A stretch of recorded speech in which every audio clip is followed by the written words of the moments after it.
नमस्कार दोस्तों, मैं हूं राजीव और आप देख रहे हैं झारखंड अपडेट। दोस्तों चलिए शुरू करते हैं आज के इस सेशन को। दोस्तों आज के इस सेशन में झारखंड करंट अफेयर्स के अंतर्गत हम जानने वाले हैं 5 झारखंड से रिलेटेड करंट अफेयर्स डिटेल में। इसके अलावा झारखंड से ही रिलेटेड 5 वन लाइनर्स करंट को जानेंगे। एक अभ्यास प्रश्न होगा जिसका जवाब आप कमेंट में दे सकते हैं और सेशन के अंत में होगा झारखंड से रिलेटेड एक जीके यानी स्टैटिक जीके, जिसे हम डिटेल में जानेंगे। दोस्तों इसका पीडीएफ अवेलेबल हो जाएगा मेरे टेलीग्राम चैनल पे, जिसका लिंक आपको डिस्क्रिप्शन में मिल जाएगा। आप वहां जाके इसे डाउनलोड भी कर सकते हैं। तो आइए शुरू करते हैं इस सेशन को और शुरुआत करते हैं हर दिन की तरह लास्ट वीडियो में पूछे गए अभ्यास प्रश्न से। यह अभ्यास प्रश्न था, जलडेगा प्रखंड में बनी नागपुरी मुंडारी शॉर्ट फिल्म बांधा खेत किस प्रतिष्ठित फिल्म फेस्टिवल में शामिल की गई थी? Option A Canberra film festival, option B Maoriland film festival, option C Paris film festival अथवा option D Philadelphia film festival. दोस्तों इसका सही उत्तर है option B Maoriland film festival में यह फिल्म बांधा खेत को शामिल किया गया था। आइए इसके बारे में जानते हैं। आपको बता दें कि भारत से एकमात्र इसी फिल्म को पिछले वर्ष माओरीलैंड फिल्म फेस्टिवल में शामिल किया गया था। इस फिल्म का प्रदर्शन 19वें इंटरनेशनल फिल्म फेस्टिवल में भी किया जा चुका है। यह फिल्म झारखंड के आदिवासी सदानों की परंपरा पर आधारित है और बांधा खेत मुंडा समाज के परिवेश में रची बसी एक शॉर्ट फिल्म है। फिल्म की कहानी आदिवासी परिवेश पर आधारित है। आदिवासी परिवेश में रहने वाले किसानों के दर्द को इसमें बयां किया गया है। कैसे गरीब किसान अपनी जीविका के लिए अपने खेत को बांधा कर देते हैं, यह इसमें दिखाया गया है। आपको बता दें कि फिल्म देश विदेश के अन्य फिल्म फेस्टिवल में भी शामिल की गई है। इस फिल्म के डायरेक्टर हैं पुरुषोत्तम कुमार। बांधा खेत फिल्म की शूटिंग 2020 में सिमडेगा के जलडेगा प्रखंड के पाहनटोली गांव में की गई है। फिल्म की खास बात यह है कि इसके सारे एक्टर्स और डायरेक्टर जलडेगा के निवासी ही हैं। आइए दोस्तों अब आगे बढ़ते हैं और देखते हैं झारखंड से रिलेटेड इम्पॉर्टेंट प्रश्नों को। पहला प्रश्न है, केंद्र सरकार के national mission for clean Ganga के तहत झारखंड की कितनी नदियों का विकास किया जाएगा? Option A 2, option B 3, option C 5 अथवा ऑप्शन डी 9। दोस्तों इसका सही उत्तर है ऑप्शन सी, यानी national mission for clean Ganga के तहत 5 नदियों को झारखंड में विकसित किया जाएगा। आइए इसके बारे में जानते हैं। आपको बता दें कि केंद्र सरकार के national mission for clean Ganga कार्यक्रम के तहत देश भर की कुल 109 नदियों को विकसित किया जाएगा। इसमें झारखंड की भी 5 नदियां शामिल होंगी, यानी 5 शहरों की नदियां शामिल होंगी। ये इन 5 जिलों में जो शहर हैं जिनकी नदियां इसमें शामिल की जाएगी वह है आदित्यपुर, रांची, मेदिनीनगर, गिरिडीह और धनबाद। चयनित 5 नदियां शहरी क्षेत्र में स्थित होनी चाहिए। इस नदियों के विकास के लिए केंद्र सरकार आर्थिक मदद पहुंचाएगी, यानी इसके विकास के लिए केंद्र सरकार आर्थिक मदद राज्य सरकार को देगी। इस योजना के उद्देश्य की बात करें तो शहर की नदियों को संरक्षित करना, पर्यावरण का संरक्षण और सामाजिक व आर्थिक गतिविधियों को बढ़ावा देना, यही इस योजना का उद्देश्य है। यह plan national mission for clean Ganga और national institute of urban affairs मिलकर तैयार करेंगे। चलिए दोस्तों अब देखते हैं आज के दूसरे प्रश्न को। आज का दूसरा प्रश्न है, लाह उत्पादन में झारखंड का देश में कौन सा स्थान प्राप्त है जिसे झारखंड सरकार ने कृषि का दर्जा देने पर सहमति दे दी है? यानी कैबिनेट ने कृषि का दर्जा लाह उत्पादन को देने की सहमति दे दी है। इसका सही उत्तर है पहला, यानी लाह उत्पादन में झारखंड पहला स्थान रखता है और लाह की खेती को अब कृषि का दर्जा दे दिया गया है। आपको बता दें कि लाह की खेती को कृषि का दर्जा देने पर सहमति 17 अप्रैल 2023 को झारखंड कैबिनेट द्वारा दिया गया है।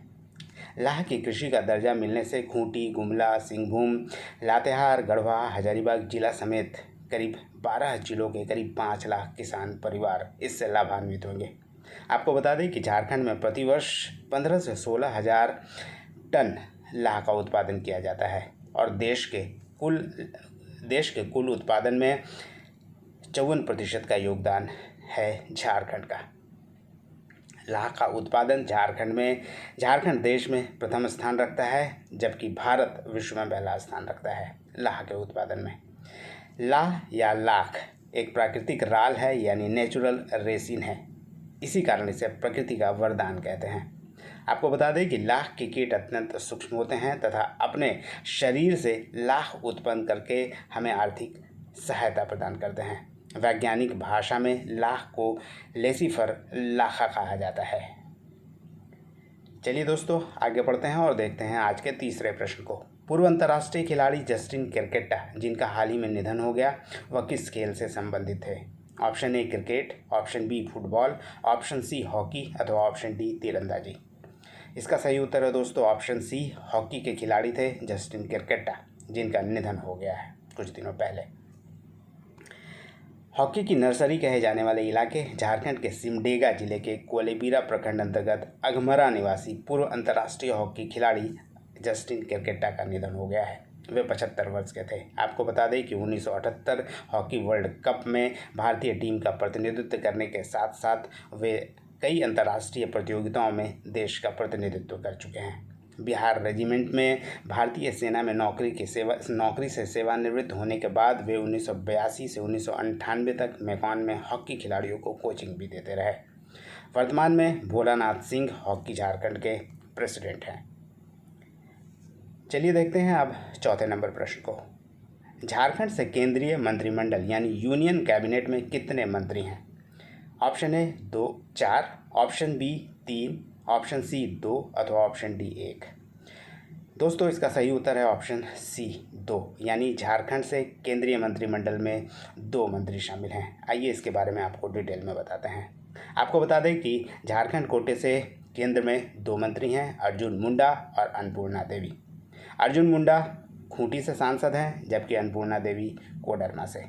अर्जुन मुंडा की बात करें तो अर्जुन मुंडा झारखंड के 3 बार मुख्यमंत्री रह चुके हैं। पहली बार 2003 में, फिर 2005 में और फिर 2010 में।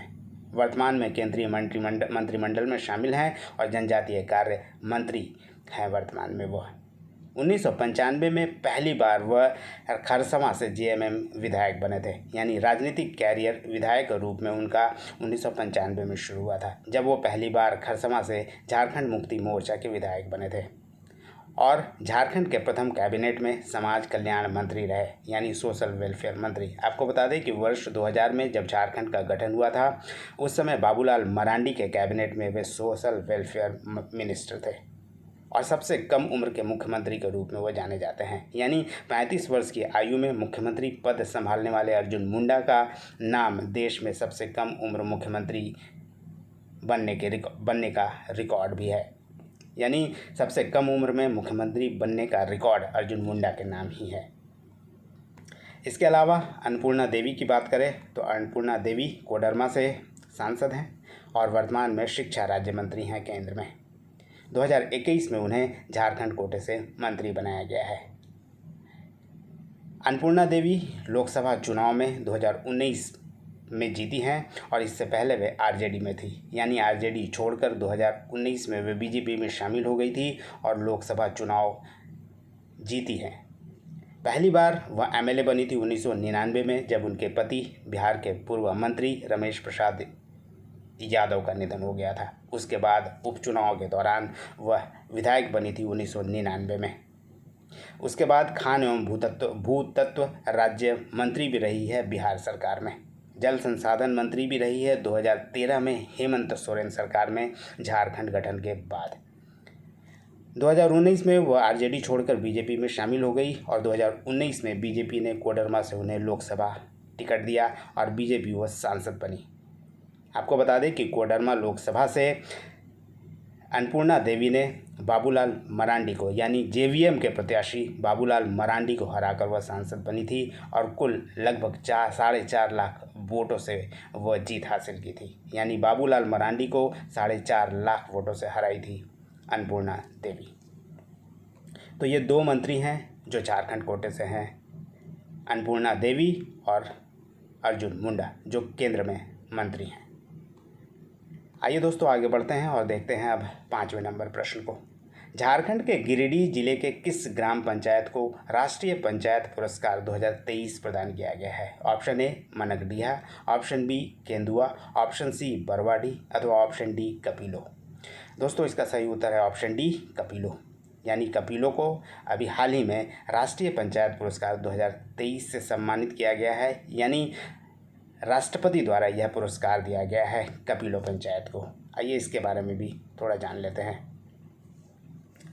आपको बता दें कि 17 अप्रैल 2023 को राष्ट्रपति द्रौपदी मुर्मू ने नई दिल्ली में पंचायतों को प्रोत्साहन पर राष्ट्रीय सम्मेलन में झारखंड की ग्राम पंचायत कपिलो को नेशनल पंचायत अवार्ड 2023 प्रदान किया गया है।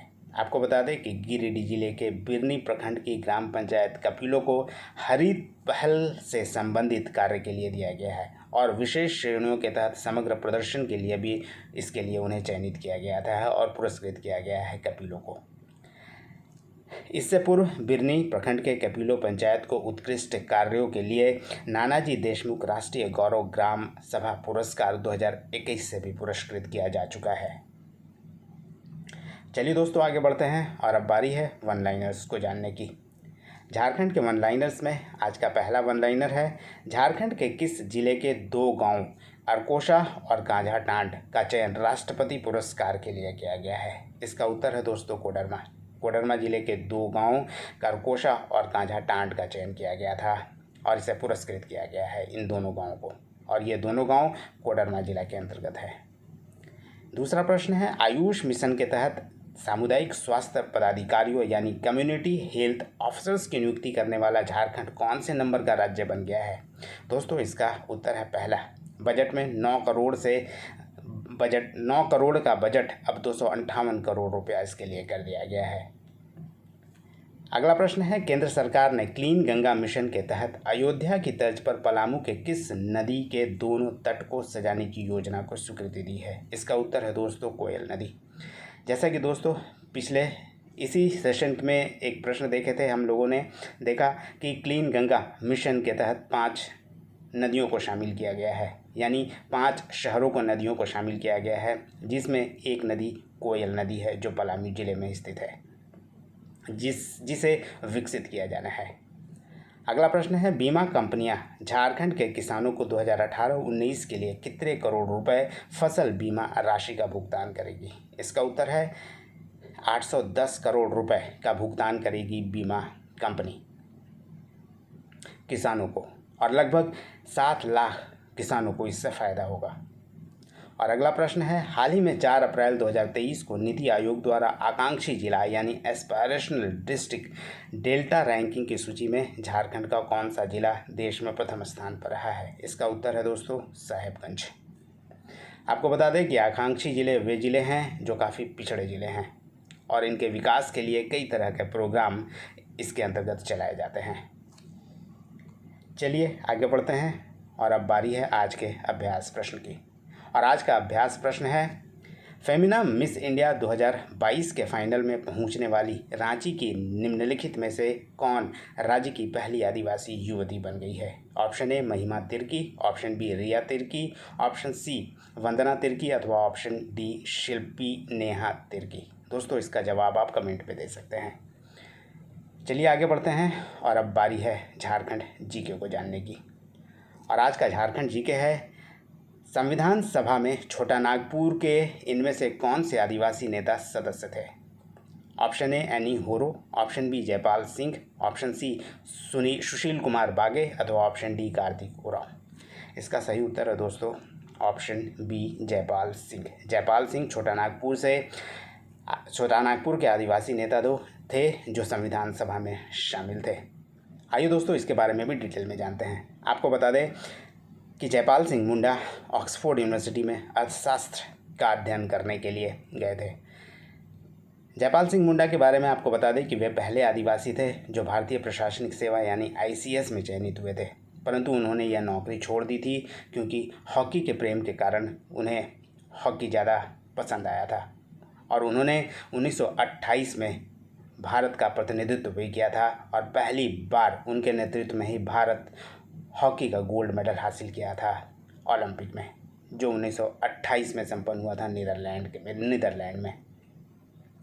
आपको बता दें, जयपाल सिंह मुंडा तत्कालीन बिहार के छोटा नागपुर क्षेत्र से संविधान सभा में निर्दलीय सदस्य के रूप में चुन कर आए थे। यानी वे संविधान सभा के सदस्य थे और वे छोटा नागपुर क्षेत्र से संविधान सभा में निर्दलीय सदस्य के रूप में चुन कर आए थे। 1946 में जो संविधान सभा के लिए चुनाव कराया गया था, उसमें जयपाल सिंह मुंडा खूंटी ग्रामीण क्षेत्र से कांग्रेस के पूर्णचंद्र मित्र को हराकर संविधान सभा के सदस्य बने थे।